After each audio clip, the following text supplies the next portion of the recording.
ვფიქრობ, ჩვენი პოზიცია საყოველთაოდ არის ცნობილი და ეს პოზიცია ჩვენ არ შეგვცვლია, ხო, იცით ჩვენი შეფასება სამართლებრივიც, პოლიტიკური და ყველანაირი. ამ საკითხზე ორჯერ იმსჯელა უკვე სტრასბურგის სასამართლომ, ერთხელ აღკვეთის ღონისძიების ნაწილში და მეორედ იმსჯელა დაკავების და აღკვეთის ღონისძიების ნაწილში და მეორედ იმსჯელა უკვე თუ არ ვცდები მაისში იყო ბოლო გადაწყვეტილება და იქ დადგინდა შტურმი, დადგინდა რომ სახელმწიფოს ლეგიტიმური ჩარევის უფლება-მოსილება ქონდა, დადგინდა ცალკეული გადაცდომები, დანარჩენი არ ვიცი. თუმცა დადგინდა ისიც რომ მაგალითად იდენტიფიცირება იყო საჭირო იმ ადამიანების ზოგადად იდენტიფიცირების პრობლემა არის დღესაც ზოგადად ეს დანომრის პრობლემა არის სერიოზული პრობლემა, ყოველთვის იყო ეს პრობლემა და სახელმწიფოს ნაცვლად იმისა რომ ეს გამოესწორებინა, ხო ჩვენ მაშინაც ვაღიარეთ რომ ეს პრობლემა იყო და წლების პრობლემაა, ეს არ არის მარტო ჩვენ დროს დაწყებული პრობლემა, ხო, ათეულობით წელია ეს პრობლემა ყველა ხელისუფლებას ედგა. ნაცვლად იმისა რომ ეს გამოსწორებულიყო, ნაბიჯები გადაიდგა კიდევ უფრო შორს და მეტიც უკვე ნიღბები გაუკეთეს არა მარტო სპეცრაზმის თანამშრომლებს, არამედ ჩვეულებრივ პოლიციელებს. ამიტომ გაუარესდა ამ ხრივ მდგომარეობა. ამიტომ ამაზე მეტ შეფასებას მე არ გავაკეთებდი, მე მოლოდინი მაქვს რომ დიდი გადაწყვეტილებას ვერაუვლის იმ ობიექტურ რეალობას რაც იყო და დანარჩენი გადაწყვეტილება სტრასბურგის მხრიდან ბოლო კითხვას დაგისვამთ პროპაგანდის გაშუქება რას გეუბნებათ ამ თემის გახარიაზე აქცენტი. როგორ გონიათ იუსტიცია სათანადოდ იცავს ეს სასაცილოები არიან, ნუ ნახე ის ქარდი რაც ჰქონდათ გამოქვეყნებული და სასაცილოები არიან, ახლა ჩვენ ვიცით მათი დამოკიდებულება გახარიას მიმართ, როგორც ივანიშვილის თავარი მეტოქის მიმართ და ამას თვითონ ივანიშვილი აღიარებს მის განცხადებებში, მის გამოცვლებში, მის ქმედებებში, მის აი ამ ხდალ ასე ვიტყოდი თავდასხმებში, რასაც აკეთებს და ჩვენ ამას მიჩვეულები ვართ, ეს ჩვენ ვერ შეგვიშლის ხელს იმაში, რომ მან ყველაზე ძვირფასი მისთვის რაც არის ფული და რაც არის ძალაუფლება დაკარგოს და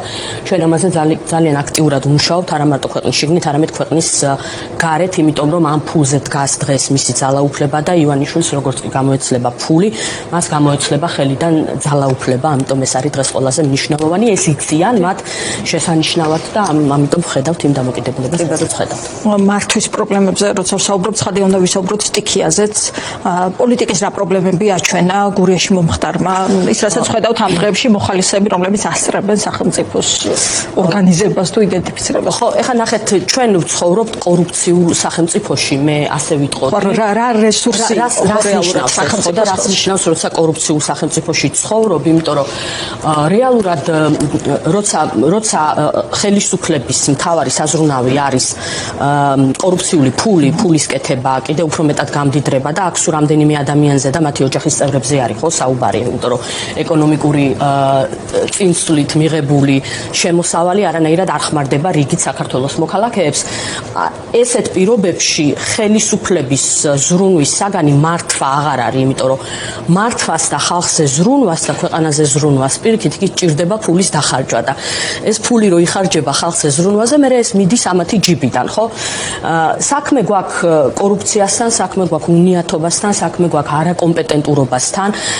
მოდი ესე ვთქვათ, გარდა იმისა, რომ ვიცით რა ტიპის ხელისუფლებასთან გვაქვს ჩვენ საქმე, კომპეტენციაც არ ყოფნით, არ იციან ეს პროცესები როგორ უნდა მართონ, ხო? ჩვენ ეს ვნახეთ შოვის ტრაგედიის დროს, ჩვენ ამას ახლა ვხედავთ გურიაში, კორუფციის შედეგები ვნახეთ სხვა ფაქტებთან, სხვა მძიმე ფაქტებთან მიმართებითაც და აი არაფერი გულგრილობა აბსოლუტურად სულცირების გაკეთება შეიძლება და რა ბერკეტები რა რესურსი იყო ელემენტარული, აი თავი დავანებოთ, კარგი არ გაქვს ტექნიკა, აი ვთქვათ არ გაქვს ტექნიკა, მაგრამ ესეც გასაკვირია, რატო არ გაქვს ტექნიკა, ხო? ერთ ტრაგედიაზე, მეორე ტრაგედიაზე, მესამე ტრაგედიაზე ხო უნდა ისწავლო, აი ელემენტარულად დღეს გავავრცელეთ აგერ ინფორმაცია ივანიშვილმა რომ ნახატები შემოიტანა ბიუჯეტში რაც უნდა გადაეხადა თანხა 90 მილიონი ლარი, ათეულობით ტექნიკის შეძენა შეიძლებოდა, ხო? ამიტომ საუბრობ კორუფციაზე, ამათი მთავარი საზრუნავი იქ ხალხზე ზრუნვაში ფული არ კეთდება, პირიქით ხალხზე ზრუნვაში ფული იხარჯება და ესენი ამ ფულს არ ხარჯავენ და იდებენ ასე ვთქვათ ჯიბეში. მინიმალური, აი რაც არანაირ დიდ ძალისხმევასთან არ იყო დაკავშირებული, საზოგადოების ინფორმირება, ხო? ხედავთ როგორი ქაოსია. ერთხელ არ გამოსულა ეგრეთ წოდებული პრემიერ-მინისტრი, ეგრეთ წოდებული მინისტრები, მთავრობის წარმომადგენლები, ეგრეთ წოდებული პარლამენტის თავმჯდომარე ამ საკითხზე საუბარს თავს არიდებდნენ, ხო? დატოვეს ძალიან დიდი სივრცე ინტერპრეტაციისთვის, მით უმეტეს ამ ხელისუფლებას ხალხი აღარ ენდობა, ნულოვანი ნდობა, არც არავის იმედი არა აქვს. ანუ ნახეთ, მთელი ტრაგედია რაშია, იცით, აი ესეთი ტიპის მართვის სისტემის, რომ ხო, ნუ გამოვიდნენ და გარბოდნენ თან თავს არიდებდნენ ამ საკითხზე ყველანაირად საუბარს. ანუ რეალურად ხალხსაც აღარ აქვს მოლოდინი, ხალხი უკვე ერთმანეთის იმედზეა. ანუ როგორი ტიპის სახელმწიფოში ვცხოვრობთ, იცი, რომ აი გიჭერენ სადღაც ქუჩაში თავს გესხმიან, თანამოქალაქეების იმედზე ხარ, პოლიციის იმედი არ გაქვს. სტიქიური უბედურებაა და ზვავსაშიშროებაა და ასე ვთქვათ, რაღაცა საგანგებო მდგომარეობაა ქვეყანაში და იმედი არ გაქვს, რომ ხელისუფლება ყურადღებას მოგაქცევს და მოხალისეების იმედზე ხარ. ხო, აი ეს არის, მე ვფიქრობ, აი სახალხო მმართველობა ხარ. მე არაერთხელ მithქვამს ეს, რასაც ჩვენ დღეს ვხედავთ. ესენი არ არიან, საერთოდ არ თვლიან, რომ მათ რაიმე ვალდებულება აქვს, ამართლებენ თავიანთ სახელს. არალეგიტიმური ხელისუფლება, ანუ არ თვლიან, რომ ხელისუფლებაში არიან და რაიმე ვალდებულებები ეკისრებათ, რომ ხალხზე იზრუნონ. ტექნიკა, რომელიც ამ ხალხს იბრძოდა, ეს არ არის ძალიან დიდი ფუფუნდება, ხო, რეალურად. ეს არ არის რაღაც განსაკუთრებული ფუფუნდება, ტექნიკა. ეს არ არის განსაკუთრებული ფუფუნდება, კიდევ ერთხელ ვამბობ, ეს არ არის აქცენტს, რომ ეს არის არაკომპეტენტურობის, კორუფციის, ანუ არ აინტერესებთ ეს არ თვლიან, რომ მათი საზრუნავია, მათი საზრუნავი ხალხი არის მაშინ, ისიც ბრჭყალებში, როდესაც აი გურიაში აქტიურობდნენ მაშინ, როდესაც არჩევნები იყო, ხო? აი წინა საარჩევნოდ. მე ავიწყდებათ განსაკუთრებით სოფლებში ხალხი, აღარ აინტერესებთ, აღარ არის ახლა საარჩევნო პერიოდი და ამდენი გაბრაზებული და განაწყენებული მოქალაქე მათ. ამდენი გაბრაზებული და ამდენი გაბრაზებული და განაწყენებული მოქალაქე უკვე მათთვის პრობლემაა, მე ვფიქრობ, ოცნებამ ძალიან ბევრი ხმა დაკარგა. ამ არჩევნების შემდეგაც პირველ რიგში დაკარგა ძალადობის გამო, იმ მასშტაბური ძალადობის სისტემური წამების გამო, რასაც მე ვფიქრობ, რომ მაინც არ ელოდა მისგან მისი ამომრჩეველი, რომელი ამომრჩევლისთვისაც მიუღებელი იყო ანალოგიური ძალადობა და ეს კიდევ უფრო მეტია ჩემი აზრით, რაც წინა ხელისუფლების დროს რასაც ხალხი ხედავდა და დაკარგა აი ამ გულგრილობის და კორუფციის გამო. იცით რა არის? აი ჩვენ ახლა სულ არ გაღელვებდეს ქვეყნის ევროინტეგრაცია. მოდი ასე ვთქვათ და სულ არ თვლიდე რომ აი ეს არის რაღაცა რუსული რეჟიმი და ასე შემდეგ და ასე შემდეგ. თითოეულ ადამიანს ქალაქში, სოფელში, დიდ ქალაქებში აწუხებს კორუფცია.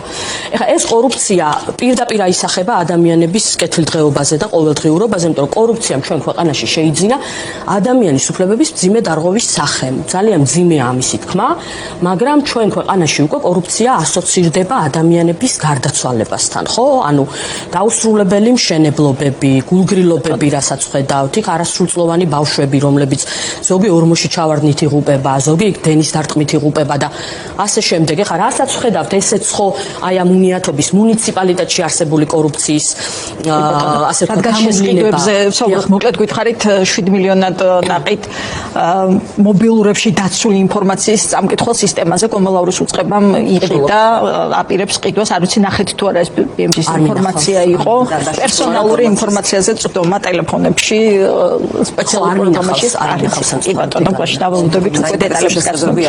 საქმეთა სამინისტროში მინდოდა მეკითხა ცოტა ხნის წინ დაწერეთ თქვენ მუხარაზე.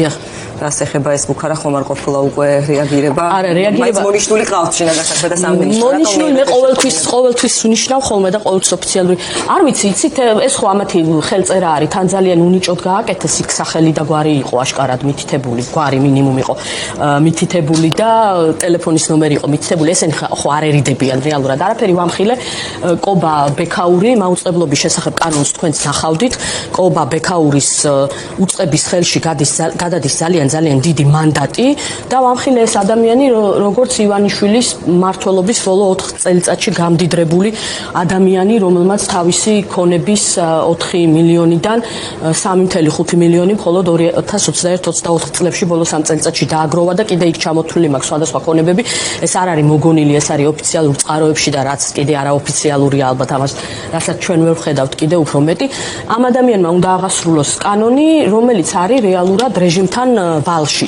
ჩვენ ეს ვალის გადახდა რაში გამოიხატება ვნახეთ უკვე არჩევნების წინა პერიოდში და ამას ვნახავთ კიდე. ეს არ გავრცელდება იმედზე ეს მაუწყებლობის კანონი, ეს გავრცელდება თქვენზე, გავრცელდება TV პირველზე, სხვა კრიტიკულ მედიებზე. რამდენიმე მიმართულებით არის ხო ეს რეპრესია. ეს მესიჯი ხა რაც მივიღე, ეს იყო ჩვეულებრივი მუხარის მესიჯი, ისეთ კონტექსტში დაწერილი, რომ მე ფიქრა, რომ თითქოს ვიღაც კეთილის სურველი იყო, მაგრამ ბუნებრივია ეს ჩემზე არ მოქმედებს კორუფციაში და აი ამ არაკეთილ სინდისიერებაში ამ რეჟიმის მხილებას გავაგრძელებ. ერთი არის ეს მედია ცენზურის კანონი, რაც თქვით, რომ კახაბექაურმა უნდა განსაზღვროს მის მოუწყებამ რა არის ეთიკური თუ არა ფარაზე და სამართლიანი და ობიექტური დირექტორი ფარაზე და დაუმორჩილებულობაზე, ანუ კანონზე მაყურებლისთვის ვამბობ, სადაც დაკოპირებულია შტატების პრეზიდენტი, კონგრესი, სახელმწიფო დეპარტამენტი, ამ ტიპის კანონზე ირკვევა, რომ 5 წლიანი პატიმრობაც კი შეიძლება იყოს მისი დარღვევის შემთხვევაში, რის მიღწევას ცდილობს რეალურად კანონების მთელი წყებით ივანიშვილი და როგორ აპირებთ ბრძოლას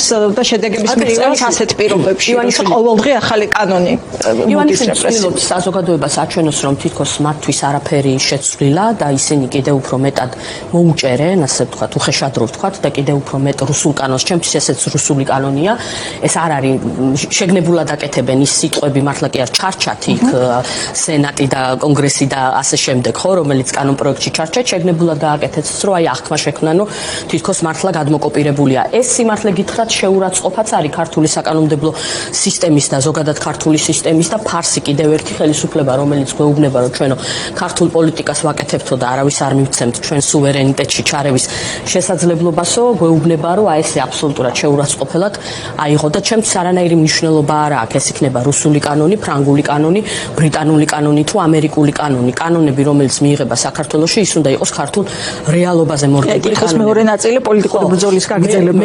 მეორე საკითხს რაც შეეხება კანონს, როდესაც იღებ, ეს კანონი არ არის მარტო ცალკე აღებული სახელწოდება. ამ კანონის უკან დგას საკანონმდებლო მიზანი და ფარას გადმოაკოპირებენ თუ როგორ ვერსიას მიიღებენ, ამ რეჟიმის მიზანი არ არის ის, რა მიზანიც ფარას აქვს ამერიკის შეერთებულ შტატებში. იქ მტრულ სახელმწიფოებს ებრძვის ფარა და ლობიზმის საკითხებს არეგულირებს და ჩვენთან აქ იცით ვის ებრძვიან ასეთი ტიპის კანონებით, ებრძვიან დასავლეთს, ჩვენ სტრატეგიულ პარტნიორებს და არა რუსეთს. თუ მათ უნდოდათ სხვათა შორის ფარას მსგავსი ანალოგის მიღება, მათ ჰქონდათ ჩვენს მიერ დაინიცირებული კანონი, სადაც ტერს ქვია მტერი და რუსეთის ინტერესების საკითხებს ეხება ეს ჩვენი კანონი და შეეძლოთ, რომ ის კანონი მიიღოთ, მაგრამ იქიდან გამომდინარე, რომ ვიცით რა არის ხელისუფლების мотиваცია, ამასაც ძალიან ცხადად ხედავთ. ეხლა გამოსავალი რაშია?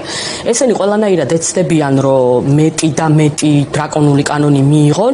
ჩვენ უნდა გავაგრძელოთ ის ბრძოლა, რომელიც მიმდინარეობს ქვეყნის შიგნით და ქვეყნის გარეთ, გულისხმობს შიდა ლეგიტიმაციას გარეთ. როგორ გრძელდება ბრძოლა? ხალხმოძრაობისმა გამოაქვეყნა გეგმა ახალი არჩევნების. იცით რა, ნახე ეს გეგმა და მე ვერ ვიტყოდი. იცით რა, მე ვერ ვიტყოდი, რომ იქ რამე მიუღებელია, იმიტომ რომ ჩვენ ძალიან დიდი ხანია, არ ვიცი ხა ეს მაინც და მაინც ესე რაღაცა ტექნიკურ დონეზე არ ყოფილა, რომ იქ რაღაცა ხელი მოგვეწერა და ასე შემდეგ, მაგრამ იქ რაც წერია, ამ დოკუმენტში რაც წერია, მე არ ვფიქრობ, რომ იქ რამე მიუღებელია, მე მგონი ყველასთვის ცხადია, ჩვენ მაგალითად აბსოლუტური თანხმედრა არის და მე ვფიქრობ პოლიტიკური აქტორებიც და არა მხოლოდ პოლიტიკური აქტორების საზოგადოებას დღეს შეთანხმებულია იმაზე, რომ ჩვენ გვჭირდება ახალი არჩევნები, სხვანაირად ქვეყანაში ვითარება შეიძლება და მე ხო, ეხლა ნახეთ, ოცნება რო არ ნიშნავს, ეს იწვევს მე მესმის, რომ ეს იწვევს გარკვეულ ფრუსტრაციებს და ამას გარკვეულწილად ოცნება ხელს უწყობს ხოლმე, თავისი აი ამ რაღაც ეგრეთ წოდებული ზოგი ვითომ ოპოზიციური პარტიით, ზოგი ვითომ ექსპერტით გამოაგორებს ხოლმე პერიოდურად და ცდილობენ, რომ საზოგადოებაში რაღაც ნიჰილიზმი დანერგონ, მაგრამ მე ასე არ ვყურებ, მე იცით რა მარწმუნებს, იმიტომ რომ არავის არ ეგონა მაგალითად ის, რომ პროტესტი ამდენი ხანი გაგრძელდებოდა, არავის არ ეგონა მაგალითად ის, რომ ოდესმე ივანიშვილს ვინმე ფინანსურ სანქციებს დაუწესებდა, თვითონ ივანიშვილსაც არ ეგონა, თვითონ ივანიშვილის გარემოცასაც არ ეგონა, არავის არ ეგონა ის, რომ ოდესმე ესენი ძალადობისთვის მაგნიცკის სიაში მოხდებოდნენ, ხო, ანუ ეს ყველაფერი პროცესია, ჩვენ რაღაცა ილუზია არ უნდა გქონდეს იმისი, რომ ხვალ გავიღვიძებთ და ერთ დღეს ყველაფერი კარგად იქნება. მაგრამ აი ახლა ივანიშვილი ხომ არ ელოდება ნერვები უნდა გვეყოს, რაც ყველაზე თავარია, პრაგმატულობის მომენტს. მე არ ვფიქრობ, რომ ტრამპთან მაშინ როცა გეოპოლიტიკა იცვლება, турბულენტური არის გარემო, ეს ივანიშვილის ამოცანას ხომ არ ამარტივებს. იცით რა, მე არ ვფიქრობ, რომ ტრამპთან დალაგდება ივანიშვილი, იმიტომ რომ ამერიკის შეერთებული შტატების პოლიტიკა არ არის მხოლოდ ტრამპი, ხო, იქ ხელისუფლების დანაწილების პრინციპი მოქმედებს და გარდა იმისა, რა განცხადებებიც ტრამპის მხრიდან კეთდება, მიუხედავად იმისა, რომ ოცნება ცდილობს რაღაცნაირად გამოიყენოს ეს, მე არ ვფიქრობ, რომ ტრამპს თავისი პოლიტიკა აქვს მოკლედ ქვეყნის შიგნით, ამიტომ მე არ ვფიქრობ, რომ რაღაცნაირად ოცნება ამის გამოყენებას წარმატებულად შეძლებს და მოვლენებს წინ არ უნდა გაუსწროთ, იმიტომ რომ ადმინისტრაცია ამერიკის შეერთებული შტატების ახალი მოსულია, მაინც ტრანზიციის პერიოდია, მე დარწმუნებული ვარ, რომ საქართველოსთვის ძალიან მალე მოიცლიან და სათანადოდ მოიცლიან და ესეთ ავტოკრატიულ რეჟიმებთან, როგორ რეჟიმს იცება ჩვენ ვიმყოფებით, დალაგების რესურსი ივანიშვილს ტრამპთან ნამდვილად არ აქვს.